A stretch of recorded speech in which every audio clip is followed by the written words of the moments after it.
இந்த பித்ரு தோஷங்களுக்கு சின்ன சின்ன பரிகாரங்கள். அதாவது எப்படின்னா, இப்போ வந்து பித்ரு தோஷம் தான் இருக்கு. கிரக இணைவுல தான் உங்களுக்கு பிரச்சனைகள் இருக்கு. வாஸ்துவும் அங்க வடகிழக்கு பாதிக்கப்பட்டிருக்கு அப்படிங்கிறத இப்ப கார்டு மூலமா நம்ம பார்த்துட்டோம். அந்த மாதிரி இருக்கு அப்படிங்கும்போது, சின்ன ஒரு எளிமையான பரிகாரம். ஒரு அமாவாசை அன்று மாலை நேரத்தில தான் இது செய்யணும்.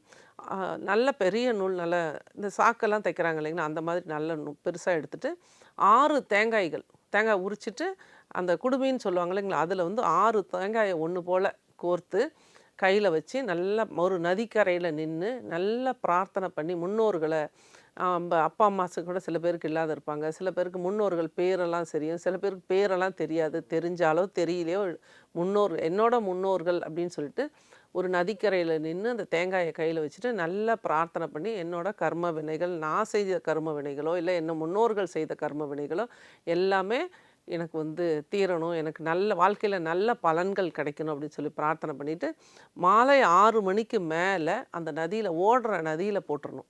இந்த மாதிரி 6 மாதங்கள் தொடர்ந்து 6 அமாவாசைக்கு தொடர்ந்து பண்ணும்பொழுது, அந்த பாதிப்புங்கிறது குறைய ஆரம்பிக்கிறதும்,